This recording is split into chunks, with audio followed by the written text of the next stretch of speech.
Ok, estamos viendo en la clase anterior cómo, cómo en el paradigma conductual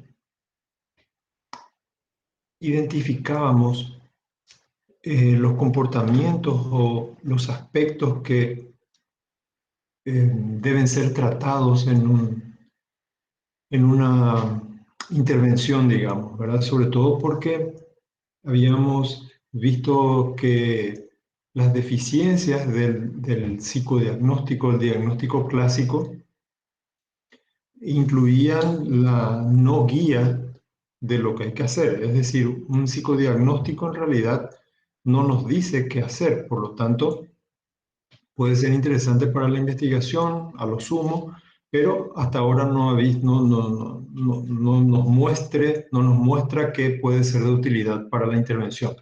Por lo tanto, habíamos visto que en el paradigma los llamados criterios conductuales permite, mediante una evaluación del comportamiento en sus distintos aspectos, tener los siguientes criterios para poder pensar las intervenciones. Y creo que nos habíamos quedado en este primero, en donde eh, veíamos que el déficit, es decir, la insuficiencia, la limitación o escasez de un comportamiento dado, podría ser un criterio para poder pensar la necesidad de una intervención, o sea, de desarrollar un programa en donde cubramos este déficit o compensemos este déficit de comportamiento. Por mencionar, dentro de este criterio hay distintas posibilidades. La inhabilidad, por ejemplo, de controlar las influencias del ambiente, ¿sí? O de la propia conducta por medio de respuestas autodirectivas. Este es un problema de déficit de comportamiento. Repertorio limitado, digamos, escaso de conductas debido a un rango restringido de reforzadores, es decir, un repertorio restringido de reforzadores. Hay que recordar rápidamente que reforzador se define técnicamente como un estímulo que está después de un comportamiento y que aumenta su probabilidad. Pero para un poco simplificar, posiblemente con algún sesgo, con algún error, podríamos decir que en general los reforzadores suelen ser estímulos agradables que aumentan la probabilidad de ocurrencia de un comportamiento determinado. ¿Ok? Entonces a eso se refiere. También puede haber déficits en el monitoreo del propio comportamiento. Monitoreo significa eh, poder seguir, digamos, controlando lo que nos propusimos hacer. Es decir, el monitoreo significa que si establecimos ciertas tareas para conseguir un fin, monitoreo significa ir verificando que vayamos cumpliendo con esas tareas. Es decir, si por ejemplo yo me propuse subir de peso o bajar de peso, tengo distintos comportamientos que desarrollar. Por ejemplo, el aumentar en mi lista de compras del supermercado ciertos alimentos, eh, el aumentar la ingesta de fibras, qué sé yo. O sea, yo puedo tener una serie de elementos necesarios que me conduzcan al fin. Y el déficit que tengo tiene que ver con que no estoy monitoreando, no estoy controlando los pasos sucesivos hasta llegar al objetivo, digamos. Las deficiencias en autorreforzamiento, es decir, el autorreforzamiento es un concepto muy interesante porque nos une a lo que se llama locus de control interno. Locus de control es un concepto por demás importante y significa, como su nombre lo sugiere, dónde está localizado, dónde está ubicado el control del comportamiento, el control de nuestro comportamiento. Y se distingue entre locus de control interno y locus de control externo. Es decir, mi comportamiento está controlado por variables del medio ambiente que no están bajo mi control, que no están bajo mi manejo, o mi comportamiento está monitoreado, manejado, controlado por cosas que yo puedo hacer o dejar de hacer. Entonces, en un caso tenemos locus de control externo y en otro caso locus de control interno. Lo que sabemos es que cuando el locus aunque el comportamiento sea eficiente, cuando el locus de control es externo, estamos en riesgo. ¿Por qué? Porque nuestro comportamiento depende de factores externos, ¿sí? Es decir, mi buen rendimiento en el trabajo depende que mis jefes me controlen, por ejemplo, o que establezcan qué sé yo, puniciones o reforzadores, pero el locus está afuera. Diferente cuando el locus de control es interno. Es decir, por ejemplo, yo voy a un gimnasio, yo hago actividad física porque eso me hace sentir bien en tanto sé que me estoy cuidando. Entonces, yo mismo me refuerzo, digamos, me recompenso por adherirme a un plan de actividad física. ¿Sí? Entonces, el locus de control es interno. Esto último es deseable. Bueno, entre los déficits de comportamiento puede haber esto, una deficiencia en autorreforzamiento. Es decir, posiblemente sea o no eficiente mi comportamiento en un momento determinado, el locus está fuera de mí. La base inadecuada, el desconocimiento de los principios que manejan el comportamiento en general también es un problema de déficit, ¿verdad? Y hay que reconocer que en la historia de la psicología hemos implantado en la cultura una serie de prejuicios, una serie de desconocimientos sobre el comportamiento humano, ¿verdad? Y esto es un problema. Entonces, por ejemplo, cuando yo creo que mi comportamiento depende de mi historia infantil, ese es un elemento cognitivo implantado desde la cultura, posiblemente con mucha contribución de la psicología. Evidentemente esto significa que estoy ignorando los principios que gobiernan el comportamiento. Y estoy creyendo que mi comportamiento actual yo soy casi víctima de mi historia. Y desconozco que el diseño que yo tengo como Homo sapiens es la capacidad de poder cambiar el comportamiento hasta el último día de vida. Por ejemplo, en fin, evidentemente lo que pretendemos ahora es que quede la idea de estos son criterios que nos permiten pensar en cómo elaborar un plan de trabajo. Podemos tener la situación contraria, en donde en vez de déficits de conductas tengamos exceso de conducta, ¿verdad? Es decir, puede ser la frecuencia, cuántas veces ocurre en un tiempo determinado, puede ser la intensidad, la fuerza con la potencia con que se manifiesta un comportamiento determinado, los límites entre lo necesario y deseado. Esto puede ser considerado un criterio para poder identificar y planificar una intervención. Pongamos algunos ejemplos. Excesiva actividad de autoobservación, excesiva, se dan cuenta, es un exceso de comportamiento. Qué sé yo, subí una escalera en la Facultad de Filosofía y me late fuerte el corazón. ¿Sí? Como tengo una hiperatención a mis ritmos vitales, esto me llama la atención y esto me alarma. Y entonces, cuando este indicador psicofisiológico me alarma, comienzo a pensar si es que no voy a tener, por ejemplo, un ataque cardíaco, un infarto, ¿sí? Y por supuesto, esto constituye un problema, ¿verdad? ¿A partir de qué? Del exceso de un comportamiento determinado. Este es un ejemplo inventado en este momento. La ansiedad condicionada, inapropiada a objetos o eventos. En este caso también podemos plantear que tenemos un exceso de conducta. ¿Qué es lo que lo que se conoce como ansiedad en términos menos clínicos, digamos? Es simplemente es cuando el nivel de activación del organismo sube, ¿ok?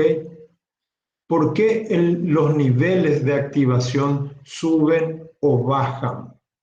Suben o bajan de acuerdo a la necesidad, ¿sí? Si yo tengo necesidad de huir porque, qué sé yo, veo una amenaza, evidentemente este nivel de activación de mi organismo no es suficiente. Y cuando yo digo nivel de activación me refiero a mi organismo total, a mi respuesta comportamental total. Eso significa elevación de la presión arterial, posiblemente mayor tonificación muscular, posiblemente una agudeza mayor de mi atención o un déficit de mi atención, es decir, mi actividad cognitiva, mis procesos de pensamiento, absolutamente todo, sube o baja. Estas diferencias en los niveles tienen que responder a las necesidades. Si yo voy a dar un examen y estoy a este nivel, posiblemente no tenga un buen rendimiento. Necesito sobreactivarme un poco, ¿sí? Entonces, mejora mi capacidad de evocación de lo que había estudiado y aprendido. ¿Okay? Si yo necesito ir a dormir en este momento, con este nivel no voy a dormir. Necesito bajar de nivel de activación. ¿Se entiende? Entonces, en términos menos clínicos, los niveles de activación se tienen que subordinar a las demandas que tenemos. ¿Qué es lo que llamamos ansiedad? Simplemente es cuando tenemos una sobrerespuesta, es decir, nuestro nivel de activación eficiente podría ser nosotros estamos un poquito por encima y en vez de ayudar al manejo de la situación, evidentemente nuestras respuestas son más deficientes. Esto típicamente pasa cuando estamos sobreactivados o como dirían desde la clínica, estamos ansiosos ante un examen y en vez de que recordemos lo que estudiamos, nos olvidamos. Y al salir del examen comenzamos a acordarnos absolutamente todo. Esto significa, perdón, este es un ejemplo de exceso de un comportamiento determinado. Pero sigamos, porque tenemos mucho por delante todavía. Problemas de control de estímulos ambientales. El paradigma comportamental es muy enfático en la importancia que tiene el medio ambiente para el control del comportamiento.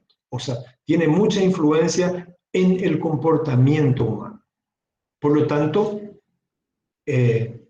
gran parte de la tarea que tenemos es aprender a manejar los entornos, a manejar y a acondicionar los ambientes a lo que nos convenga, a lo que nos hace bien, ¿sí?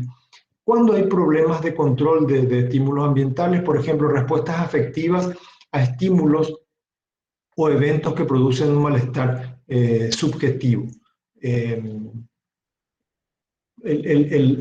famoso, lo que se conoce como estrés, en donde el estímulo, el suceso precipitante, digamos, del estrés, nosotros tenemos una respuesta, digamos, que es maladaptativa, es decir, que nos genera malestar en vez de adaptarnos a la situación o en vez de manejar la situación.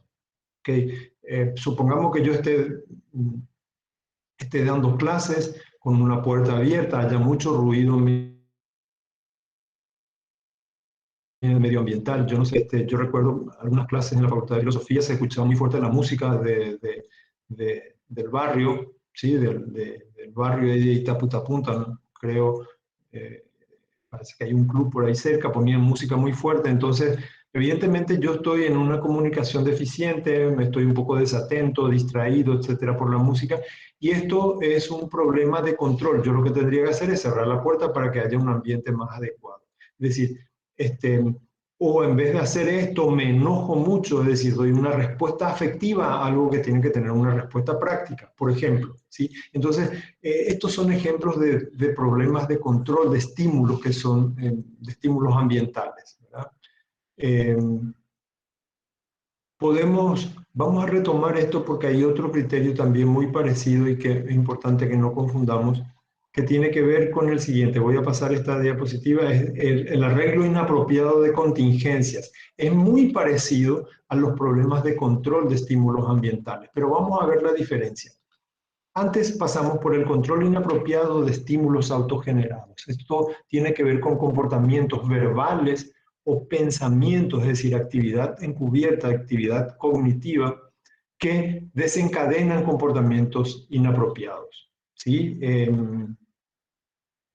Yo quiero levantar, yo quiero participar, ¿sí? Yo quiero participar en esta clase, quiero preguntar algo, pero pienso que sería una pelada si hago una pregunta estúpida. Entonces no pregunto, ¿sí? Evidentemente, acá yo estoy generando una actividad cognitiva yo mismo que boicotea mi comportamiento, ¿sí? Es decir, es un pensamiento, diría Albert Ellis, con mucho, con mucho desparpajo, digamos, un pensamiento estúpido. Entonces yo tengo que combatir ese comportamiento estúpido, diría Albert Ellis, ¿verdad? Pero esto es un ejemplo de un estímulo autogenerado que boicotea mi desempeño.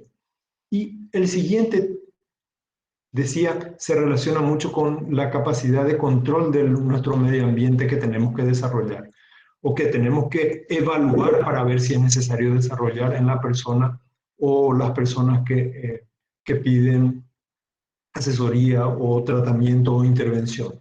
¿Qué quiere decir arreglo inapropiado de contingencia? Tiene que ver con el aprendizaje operante, ¿verdad? Hay varias posibilidades de acá el fracaso del medio para apoyar conductas apropiadas. Este es un ejemplo clásico de nuestro medio. Es decir, posiblemente cuando en la universidad, por ejemplo, la universidad no apoya la curiosidad de ustedes, la necesidad de experimentar que tienen ustedes, sino apoya la necesidad de investigar que ustedes manifiestan. Evidentemente, el medio está desalentando comportamientos propios de un ámbito académico, ¿sí? A veces el medio también ayuda a mantener un comportamiento, no solamente no provee, desalienta, sino que además ayuda a mantener conductas indeseables. Yo recuerdo que posiblemente unos 20 años atrás en la Facultad de Filosofía dije, porque había una sola sección en psicología antes, una sola sección, después hubo más demanda de formación en psicología, entonces se creó la segunda sección. Y después hubo más demanda y se creó la tercera sección, qué sé yo, cada vez había más secciones. Entonces, había planteado como, como la universidad, como la carrera de psicología, la carrera universitaria, como nuestra universidad, la Universidad Nacional de Asunción, solventada con el impuesto a nuestro pueblo, es decir, a nosotros, está financiada por nosotros. Esa universidad está financiada por cada uno de los paraguayos y paraguayas. Es la universidad donde ustedes están estudiando. Entonces, tiene como uno de los fines la investigación, es decir, la producción de conocimiento nuevo con el método científico. Eso no se estaba haciendo.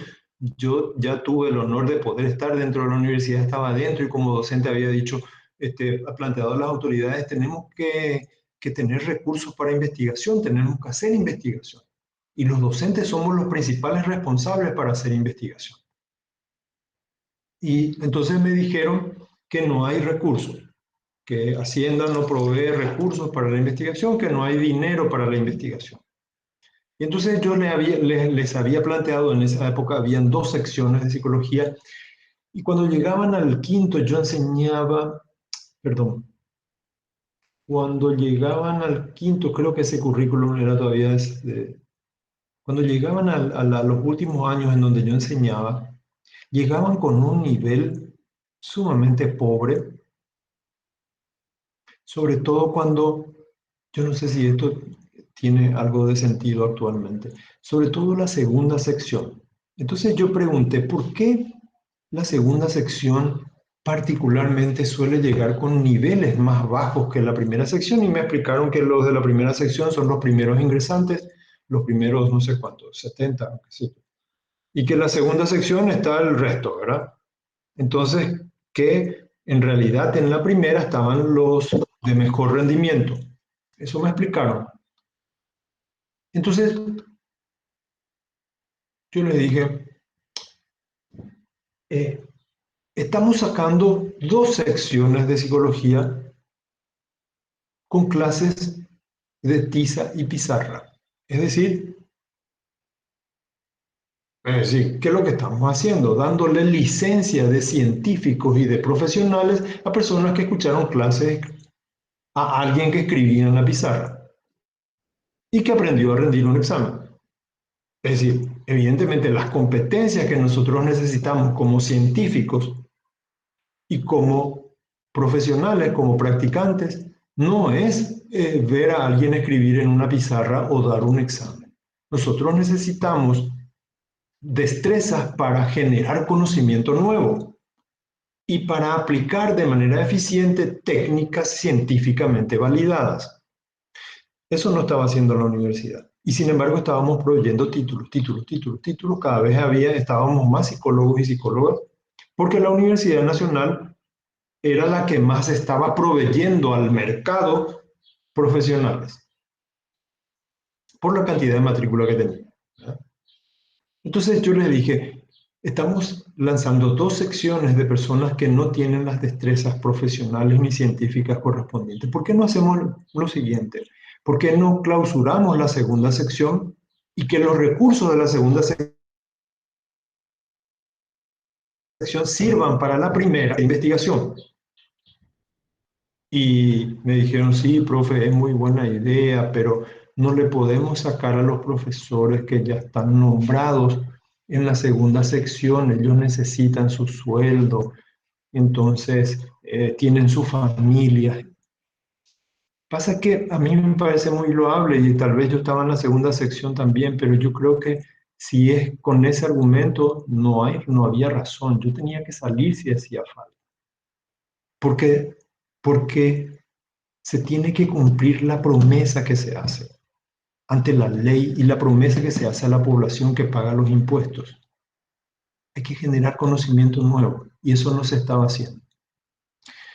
Perdón, entonces, este es un ejemplo en donde el contexto medioambiental continúa con una práctica deficitaria, ¿verdad? Acá hay un déficit en el manejo, en el arreglo de las contingencias del comportamiento, ¿verdad? Perdón, se me vino a la cabeza. Eh, lo, que quería, lo que quería señalar un poco para aprovechar este momento, alguna precisión técnica, ustedes recordarán que en el comportamiento operante aumenta la probabilidad de un comportamiento voluntario. Acuérdense que el comportamiento, el aprendizaje operante funciona en comportamientos voluntarios, aquellos que yo emito voluntariamente, estando, me quedo acá, me voy, hago, no hago, todo lo que es voluntario está bajo los principios del aprendizaje operante. Uno de esos principios dice que un estímulo se llama reforzador cuando aumenta la probabilidad de ocurrencia de un comportamiento determinado, ¿sí? ¿Y qué quiere decir contingencia? Contingencia quiere decir lo que está después del comportamiento. nunca antes. Voy a poner salario, es un ejemplo de contingencia. Es decir, primero está el trabajo y después el salario. Es decir, primero yo trabajo y después me pagan. ¿Sí? El asunto nomás es que el sistema salarial cada 30 días o cada 15 días es un ejemplo de lo que no hay que hacer si se quiere manejar un comportamiento. ¿Por qué?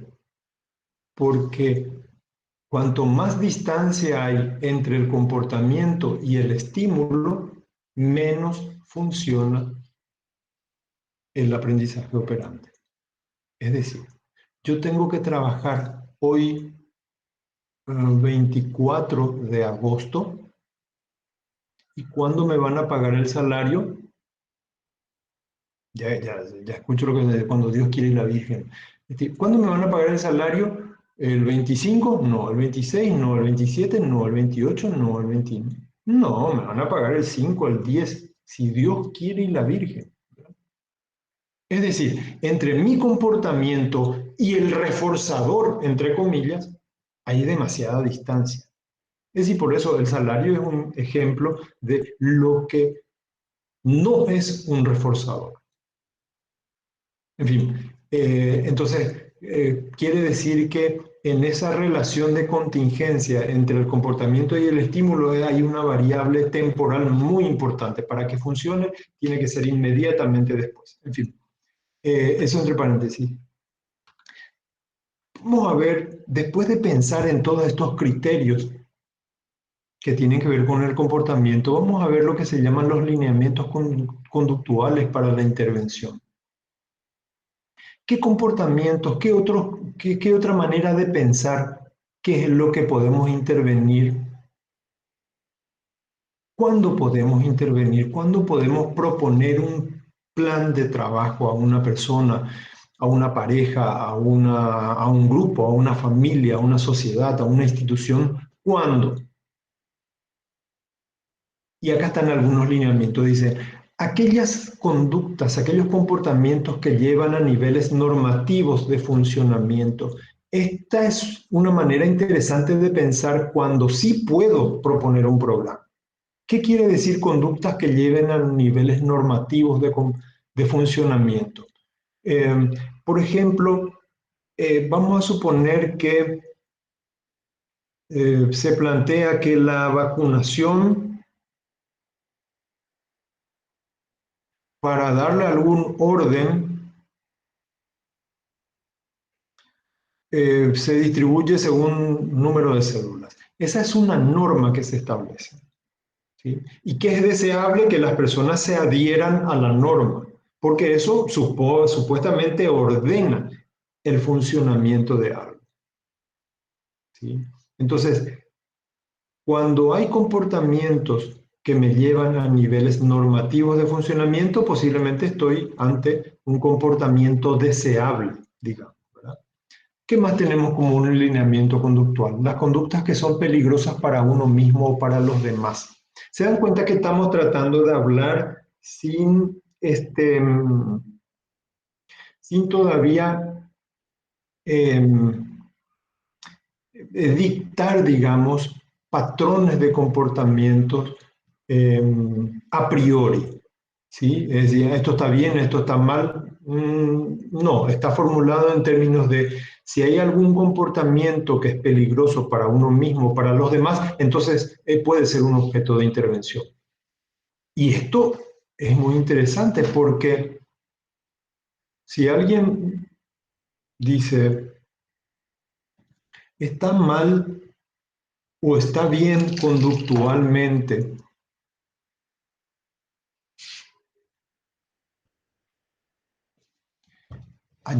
ayer en la noche, yo los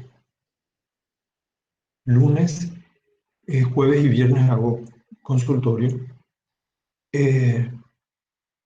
Una persona me planteaba, ¿está bien o está mal? Si yo pienso en mí, pienso en mi pareja, ¿está bien o está mal tener relaciones extramatrimoniales? ¿Qué sé yo? Por supuesto, ¿qué sé yo? Yo no soy juez, yo no soy pastor, yo no soy yo soy psicólogo. Entonces, mi manera de pensar si un comportamiento está bien o está mal, hace daño o no, es justamente esto, hace daño o no y a quién. ¿Ok? Entonces, esa es una manera muy interesante de poder pensar para identificar comportamientos a trabajar. Perdón, seguimos con los lineamientos. Comportamientos que disminuyan riesgos de daño. Esto también es interesante. ¿Sí? Si Adriana toma alcohol los sábados a la noche, después sale a conducir, es un comportamiento que aumenta riesgos, ¿sí? Por lo tanto, este es un comportamiento interesante para poder ser trabajado. Conductas que afectan el funcionamiento adaptativo. Cualquier comportamiento, se dan cuenta como esto es genérico, cualquier comportamiento que afecta la adaptación, es decir, la adaptación quiere decir cuando nuestro comportamiento responde a las necesidades y a los requerimientos de nuestro entorno, cualquiera sea. Voy a revisar, creo que alguien está solicitando entrar, si me aguantan un chiquitito, ahí yo le di entrada. Comportamientos, otro lineamiento interesante, comportamientos que pueden conducir a otros cambios positivos, ¿sí? Es decir, se dan cuenta que no pensamos solamente en combatir, entre comillas, usando una terminología bélica, no solamente estamos interesados en lidiar, en luchar contra problemas, sino también este paradigma se propone alentar comportamientos positivos, comportamientos saludables. Es decir, es una perspectiva mucho más amplia, por eso mucho más potente, ¿verdad? También otro alineamiento es conductas que reducen problemas que las personas tienen cuando interactúan con otras, ¿sí? Eh, ¿En qué uno puede pensar en relación a conductas que reducen problemas que las personas tienen cuando interactúan con otras? Por ejemplo, si ustedes tienen una queja, aguanten un ratito, hay otra persona solicitando entrar. Si uno tiene una queja con respecto a un maestro, una maestra, este, ¿qué puedo hacer? Y ir junto a las autoridades, ir junto a la coordinación de carrera, ir junto a la directora y no sé qué, ¿sí? Y entonces se genera una serie, después la dirección de carrera habla con el maestro, con la maestra, entonces la maestra ya toma animaversión con el grupo, etcétera. Entonces, sin embargo, posiblemente creo que es algo que ustedes viven en la vida cotidiana. El poder plantear las inconformidades que uno tiene con la persona puede ser un primer paso, es decir, un comportamiento que disminuye la probabilidad de que ese problema este, tome otra característica u otras dimensiones, digamos. Entonces, también es interesante pensar en conductas que reducen problemas que son de interacción entre las personas. En fin, de manera rápida, vemos que estos criterios conductuales nos iluminan con respecto a algo que podemos hacer. Ahora, eh, evidentemente, estos criterios son bastante generales. Necesitamos, y de hecho tenemos, desarrollos de modelos de comportamiento que nos permiten aterrizar, digamos, estos criterios. Vamos a verlos ahora, pero no quiero pasar antes de saber si hay alguna duda o algo que quieran plantear.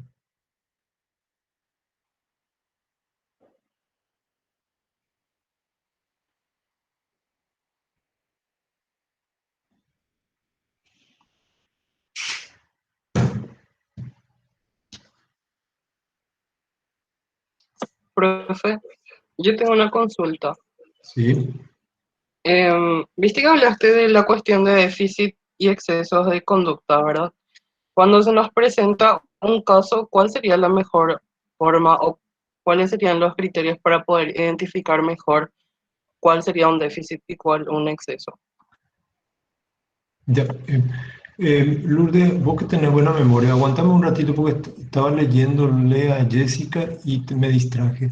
Jessica dice, los criterios ya están preestablecidos, sí, de manera general. Sí, los criterios son así genéricos, son principios así generales para poder pensar. Lourdes, repetime otra vez, creo que te entendí, pero quiero tener claro. Bueno, me refería nomás a que hablaste de los déficits y excesos de conducta. Y cuando se nos presenta un caso en específico, te comento porque te estoy haciendo esta consulta, es porque tenemos un trabajo en particular donde tenemos casos ficticios y tenemos que identificar la conducta blanco. Y bueno, en mi grupo, por ejemplo, tenemos justamente una situación y es que no estamos comprendiendo bien si es un exceso de conducta o un déficit. A ver, Entonces, ¿cuál es la situación, Lourdes? um, espérame que voy a buscar, por favor, no tengo a mano. No sé si alguien de mi grupo me puede ayudar también si tiene.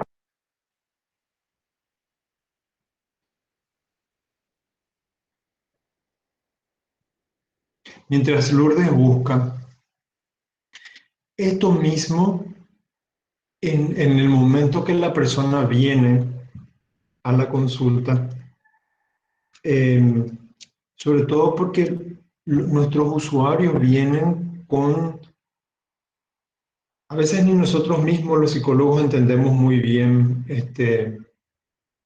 lo que es propio de nuestra ciencia, ¿verdad? Hay mucha confusión por déficit en la formación, déficit en el otorgamiento de licencias, etcétera, ¿verdad? Entonces, imagínense nosotros y las personas mucho más. Entonces, como que yo lo que hago es presentar un poco a la persona lo que puedo ofrecer, lo que podemos ofrecer desde las aplicaciones de la psicología. Y a veces uso esta especie de simplificación, pero que a algunas personas les ayuda a pensar qué objetivos proponerse en el proceso que hacemos. Yo les digo algo así como, en primer lugar, trato de espantar la siguiente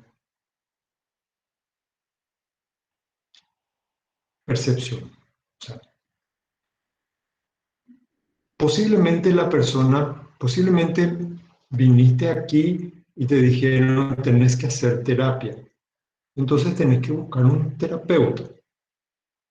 Y entonces llegaste acá. ¿Ok? Lo primero que tenemos que tener en cuenta es que te voy a decepcionar.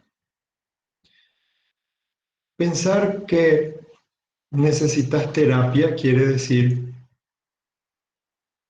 que estás enfermo o enferma, ¿sí?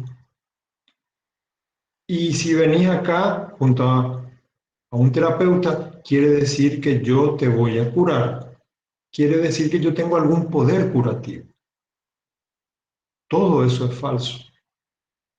Ni necesariamente estás enfermo o enferma, ni tengo poderes curativos. Por lo tanto, a mí esa nomenclatura me parece errada y no corresponde. Sin embargo, esta sí. Yo soy una especie de director técnico, una especie de técnico del comportamiento, ¿sí? En el amplio sentido. Tenemos recursos conceptuales y aplicados para poder trabajar las emociones, el pensamiento, el procesamiento de la información, la toma de decisiones, los hábitos, las capacidades, los estilos de relacionamiento, los estilos de resolución de problemas. Es decir, todo eso es comportamiento. Y fundamentalmente tengo tres cajas de herramientas. Una caja de herramientas en donde tengo recursos para poder aumentar comportamientos que te interesan. tengo recursos en otra caja de herramientas para disminuir comportamientos que crees que hay que disminuir. Y en una tercera caja de herramientas para modificar comportamientos con los cuales no estás conforme. Y la persona como que entiende. A ver si entendí. Yo quiero, dicen, en esta parte en donde yo quiero aumentar, yo quiero aumentar mi disciplina para poder irme a hacer actividad física por lo menos 3 veces a la semana. Eso es aumentar, es decir, entonces me pregunta, ¿tenés herramientas para aumentar la probabilidad de que yo me adhiera a una disciplina de actividad saludable física? Sí. Yo también necesito, dice la persona, aumentar mis horas de estudio de teoría psicoterapéutica 2. ¿Eso es posible? Sí, es posible. Yo tengo herramientas para aumentar la probabilidad de lectura y estudios de teoría psicoterapéutica 2. ¿Sí? Entonces, tengo esa caja de herramientas. Tengo la otra. Tengo que disminuir. Sí, por ejemplo, la persona me dice, pasa que hablando de teorías psicoterapéuticas, yo estudio poco teorías psicoterapéuticas porque en realidad estoy mucho tiempo de más con dispositivos electrónicos. ¿Sí? Estoy con mis redes sociales virtuales, estoy con los jueguitos y no estudio teorías psicoterapéuticas 2. Es decir, yo quiero disminuir este comportamiento, entonces yo le digo, sí, yo tengo una caja de herramientas en donde podemos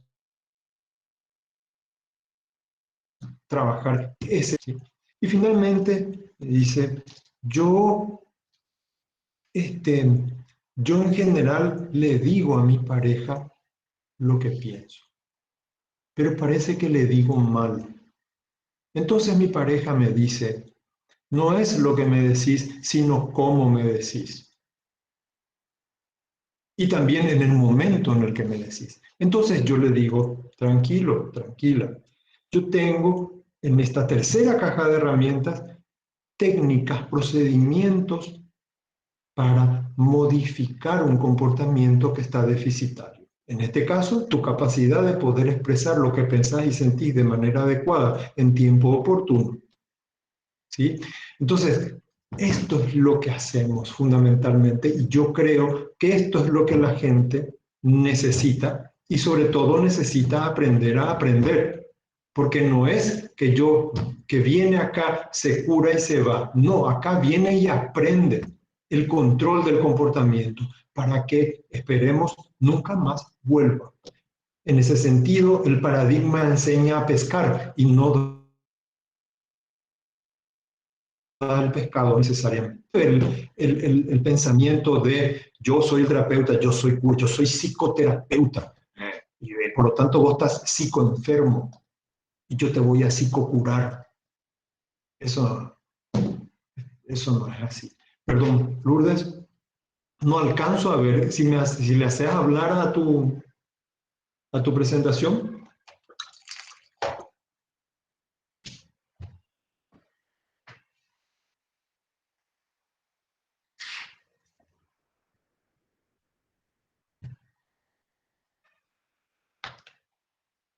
Yo no escucho nada. ¿Ustedes?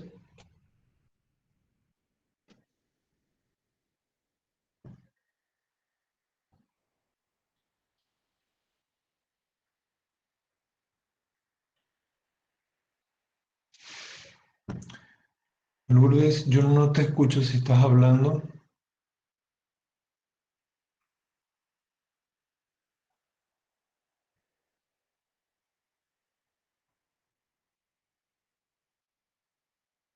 ¿Se fue? ¿Se fue, Lourdes? Ok. ¿Alguien sabe que lo que ella estaba preguntando?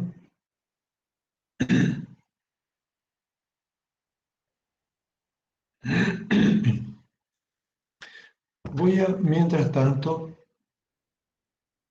desarrollar otra cuestión que a lo mejor, mientras Lourdes ingresa,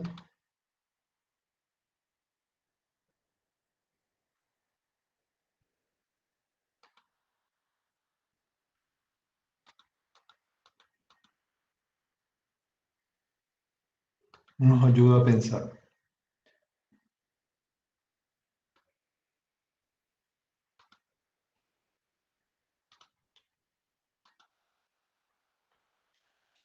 Fíjense en esta figura. Cuando nosotros pensamos en el comportamiento humano,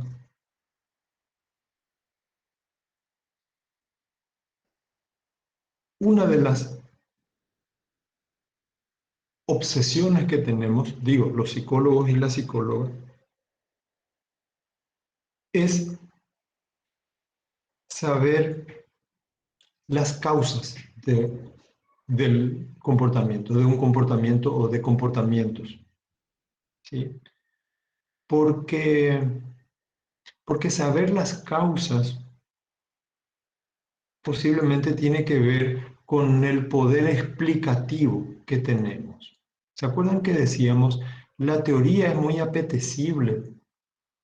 Decíamos en la primera clase, creo, muy apetecible. ¿Por qué? Porque tiene poder explicativo, explica las causas. Y cuando explica las causas, ayuda a lo siguiente que es el control del comportamiento y la predicción, ¿sí? Por eso las teorías son poderosas, sobre todo las teorías de segundo, con enunciados de segundo nivel, hipótesis sucesivamente comprobadas por distintos grupos de investigación.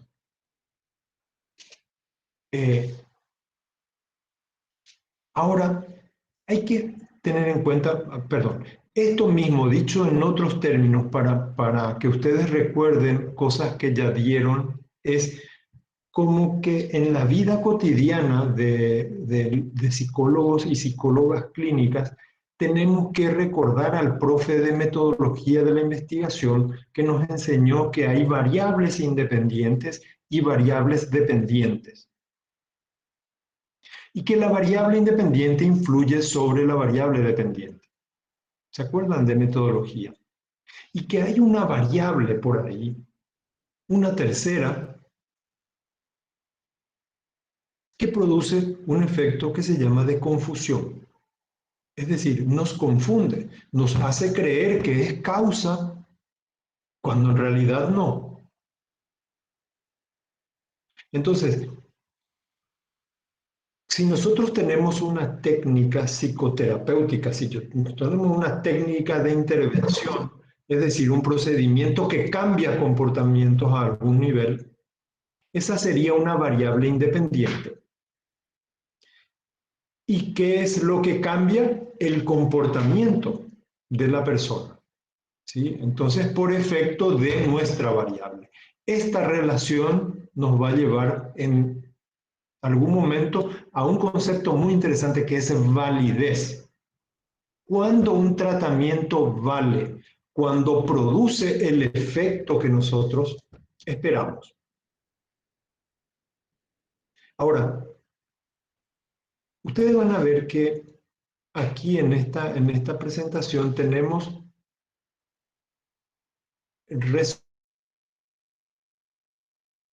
resumido, digamos, muy poco tiempo, hace semanas atrás, Albert Bandura denomina causación recíproca.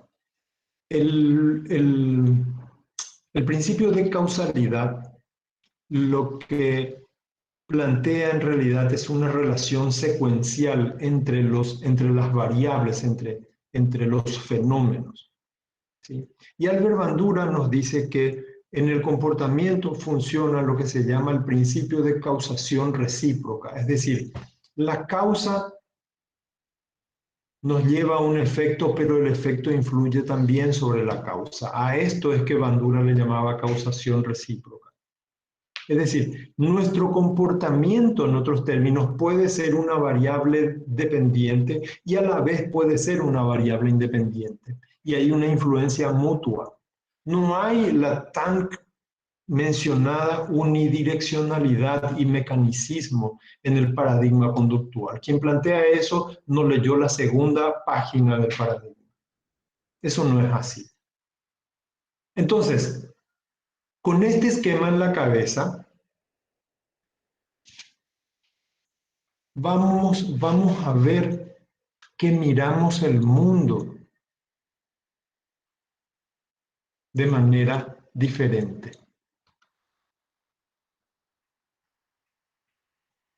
Presten atención. Si yo me pongo, yo ando así por la vida, hasta que me pongo este anteojo, ¿qué me muestra este anteojo? ¿A qué me lleva este anteojo?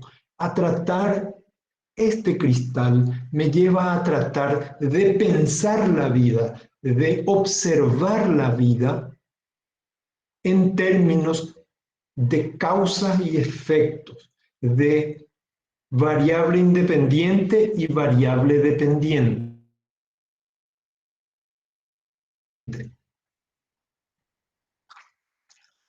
No me digas.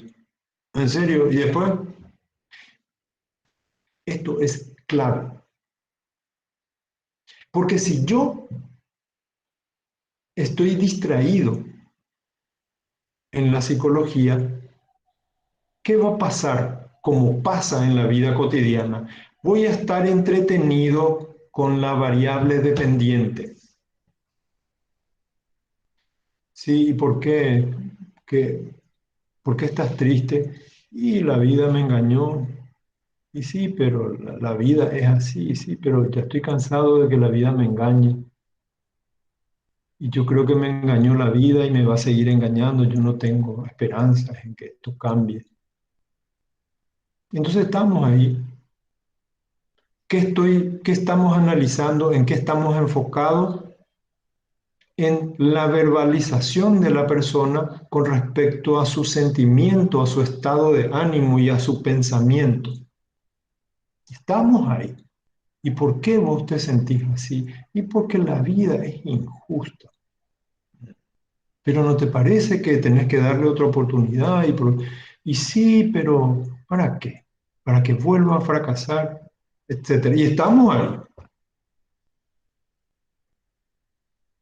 Cuando yo estoy concentrado en esto que simulé recién, ¿dónde estoy concentrado? En la variable dependiente. El estado de ánimo o la ansiedad o la inquietud o la inconformidad o la felicidad o la infelicidad son variables dependientes. Nosotros, como expertos en el comportamiento, tenemos que ir detrás de la variable independiente, la que causa la dependiente, y no revolcarnos ahí sobre la dependiente, bla, bla, bla, bla, meses, sesiones y sesiones. Ahí sobre la variable dependiente. No contribuimos a nada. Podemos estar años, de hecho, años escuchando la variable dependiente. Tenemos que ir detrás de la independiente. ¿Qué causa eso? Y entonces ahí es donde hay que intervenir. Y hay que, en lo posible, hacer que la persona tenga la capacidad de manejar las variables independientes que moldean su vida.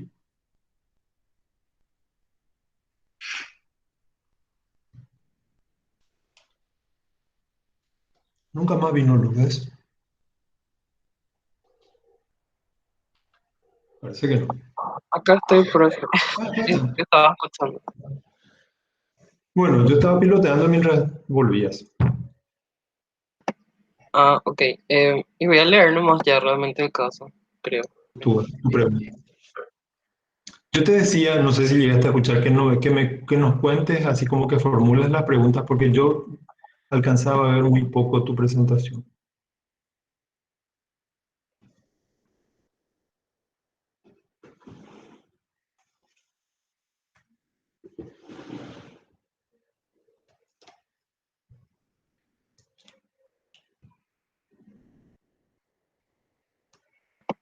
Bueno, profe, espera, voy a tratar de volver a compartir un ratito mientras que leo.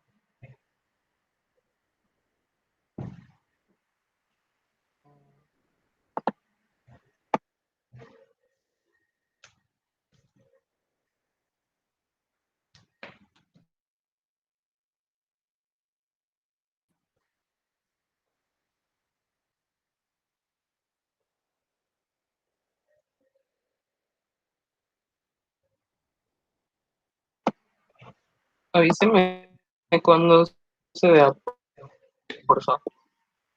Sí, te escuchamos. Yo te escucho con mucho interés. Bueno, profe, en realidad, nuestro caso, o sea, el trabajo en sí que nos dan, pues ya es como un caso ficticio y cada grupo tiene su propia técnica designada ya, digamos, ¿verdad? Yo te hablaba de esta cuestión de cómo identificar, porque cuando empezamos a analizar el caso, mi grupo planteó como un déficit y después en una socialización nos dijeron que era un exceso. Y después en otra socialización nos dijeron que al final parecía que era déficit. Entonces, en ese sentido, nomás lo que nos confundimos un poco de cómo saber realmente cuándo es un Eh, déficit y cuándo es eh, un exceso. Lourdes, tiene mucho sentido la confusión que tuvieron, porque en realidad no es una discusión si es déficit eh, o exceso, porque pueden ser ambas cosas. Por Ah, ejemplo, yo puedo tener, te invento un ejemplo, yo puedo tener un déficit en actividades agradables en mi vida cotidiana, ¿sí? Y un exceso de pensamiento autoderrotista o de bien. pensamiento irracional. Entonces, no es incompatible, ¿verdad? Ah, Lo que me ok. ayuda a cada uno de estos criterios es a Pero, saber qué profe, a la hacer hora en de... cada caso. ¿Perdón?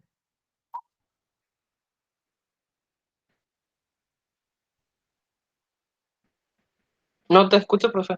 Decimos. No, no, eso. Digo que no tienen que pensar como incompatibles o como excluyentes. Generalmente, un comportamiento que se quiere cambiar tiene aspectos que aumentar y aspectos que disminuir, a excesos y carencias, ¿sí?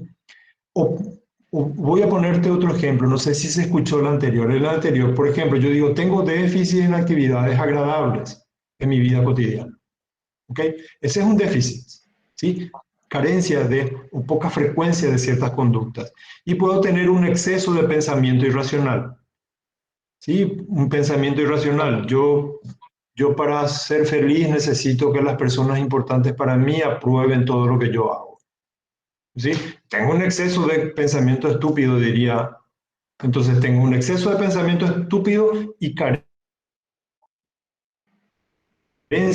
de pensamientos, comportamientos gratos, gratificantes. Puede a la vez ocurrir esto. Entonces yo tengo que actuar sobre las dos cosas. Entiendo, profe.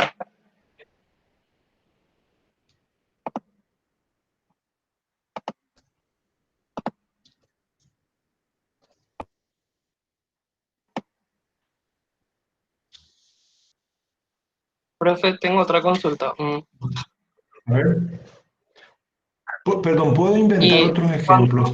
Yo puedo necesitar disminuir, vamos a suponer que yo puedo necesitar, ¿se acuerdan que decíamos, hay cambios que nosotros tenemos que generar en nosotros? Por ejemplo, aumentar una destreza determinada. Por ejemplo, yo puedo aumentar mi destreza de expresión adecuada de mis emociones. Entonces yo expreso adecuadamente, yo estoy molesto, yo estoy enojado, yo estoy feliz, yo estoy muy contento o a mí me gusta mucho, es decir, yo tengo una buena capacidad, incremento mi capacidad de expresar mis emociones. Y a la vez yo necesito disminuir mis contactos con personas desagradables o malhumoradas. ¿Sí? Entonces, necesito incrementar comportamientos y mejorar mi capacidad de manipular mi entorno. Entonces, ¿esta qué sección es? Esta es la sección segunda, ¿verdad? ¿O primera? Segunda, profe. Ok, gracias Jessica. Pasa que en la sección primera están todos los que son mala onda, ¿verdad? Son tóxicos, como se dice. Entonces, yo cada vez que me voy a la primera sección salgo mal, porque es que es mala onda y todo, son densos, ¿verdad? Entonces, yo tengo que mejorar mi capacidad de expresión emocional, aumento la capacidad de un comportamiento determinado y disminuyo la probabilidad de ir a visitarle a los de primera sección, ¿sí? Entonces, tiene que ver con la capacidad de manipular mi medio ambiente y aumentar mis destrezas, ¿sí? Todas estas cosas se pueden tener que hacerse en un plan de intervención determinado.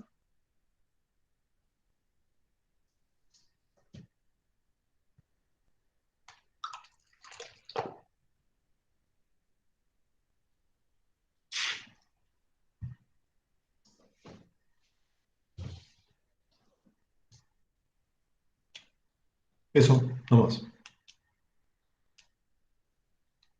¿Ibas a decir algo más, Lourdes? ¿O plantear? ¿Se entiende? Si vos no me llegaste a explicar, o sea, como yo no leí dijiste que estabas por leer tus apuntes para aclarar esa confusión entre que aumentar o disminuir, etcétera. Sí, profe, lo que pasa es que mi compu está muy lenta y mi internet también, entonces me dificulta un poco eso. Pero lo que te iba a plantear No, por nomás, eso, decime con tus palabras. bueno, en nuestro caso es básicamente un adolescente de 17 años que, o sea, que además de tener el colegio, practica fútbol, ¿verdad? Y él consulta, o sea, consulta y básicamente lo que dice es que ya no quiere jugar más porque en su último partido cometió un error decisivo eh, y básicamente después de eso tuvo mucha vergüenza y culpa. Y a raíz de esa situación empezó a tener bajo rendimiento académico y ya no asistía a sus entrenamientos tampoco. Y empezó a básicamente evadir todas las situaciones sociales que implicaba tener relacionamiento con sus compañeros de práctica y también con sus compañeros de curso. O sea, eso sí en líneas muy generales.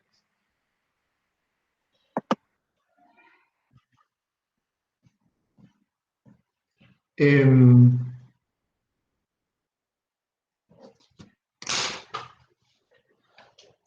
es interesante para poder pensar. Eh, Cuando uno hace un plan de intervención, tiene una especie de imperativo, es un imperativo ético de economía, ¿sí? Es decir, yo puedo hacer un programa amplio, minucioso, ante esta situación, abarcar que me lleve, qué sé yo, un año de trabajo con sesiones y uso de recursos semanales de la persona,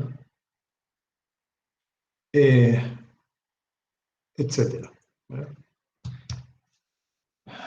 Eh, y cuando hago el cálculo de lo que va a costar, esto invento nomás, veo que el año de trabajo, hora el tiempo usado y los recursos y los materiales y qué sé yo, suman aproximadamente $20.000 para un año. Ahora, yo puedo identificar elementos que son clave y actuar solamente sobre ellos de manera más económica. Si yo hago esto, el presupuesto de $20.000 se reduce a $5.000. ¿Qué es lo que dice la ética? La ética dice, siempre tenemos que procurar honrar el tiempo y los recursos de la persona, y los nuestros también. Por lo tanto, a lo mejor yo puedo tener en la cabeza un plan ideal, casi hasta cambiar su país, cambiar su vida, su barrio, su familia, pero en realidad tendría que tratar de ser económico y alcanzar objetivos clave. Clave quiere decir que cambiando esto puedo tener un efecto dominó que cambie a la vez lo demás.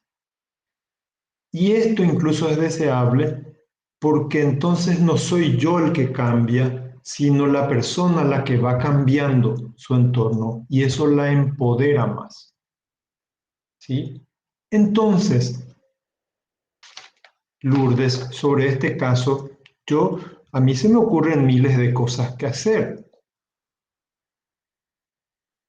Acuérdense todo lo que dijo Lourdes, a lo mejor es un trabajo que todos comparten y saben más, pero ella mencionó y uno identifica varias cosas que podría desplegar a nivel personal, a nivel del grupo institucional académico, a nivel de la familia, a nivel de su grupo de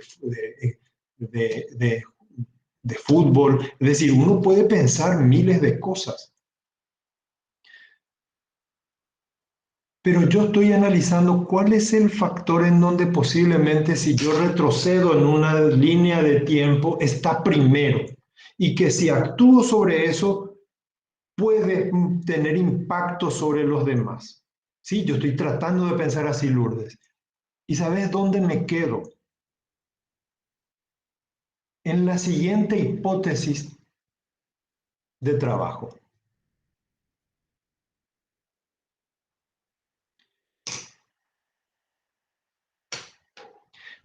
La vergüenza, el temor es una emoción, por lo tanto es irracional. Es un producto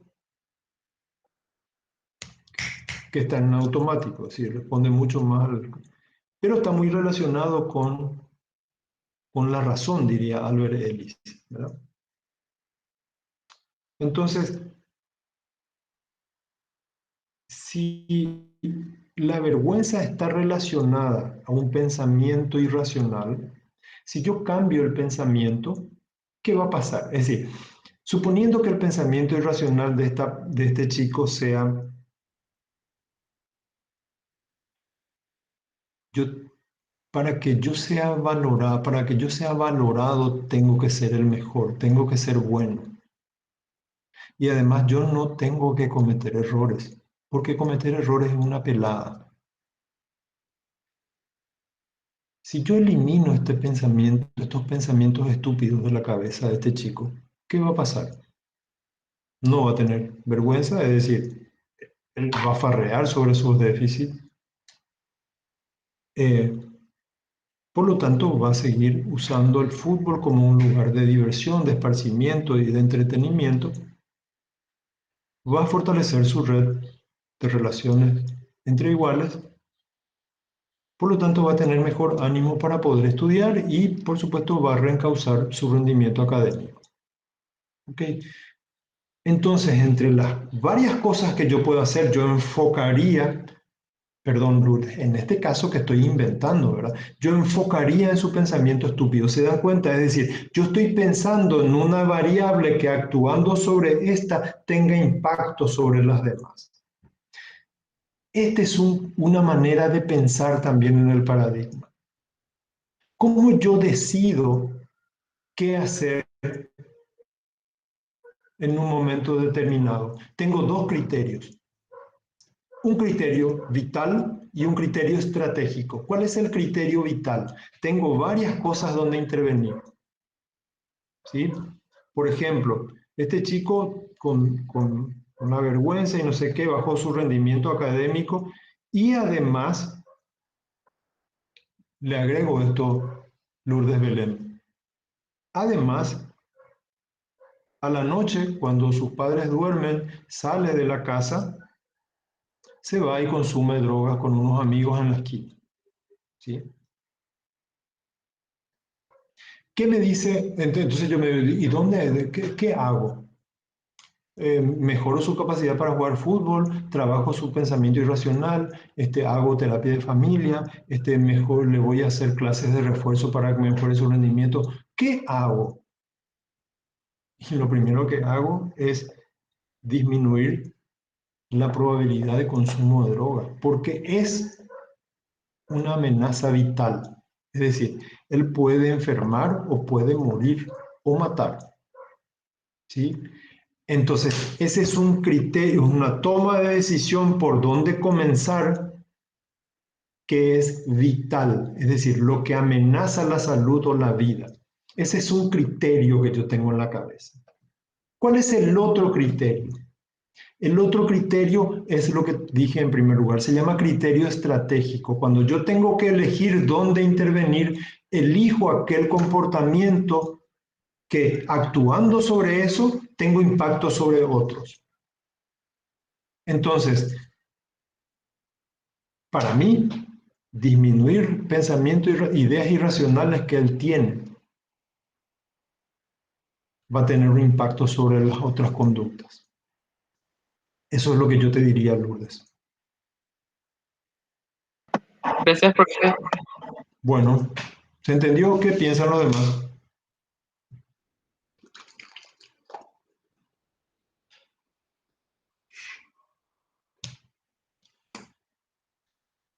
16:40, wow, se nos fue el tiempo.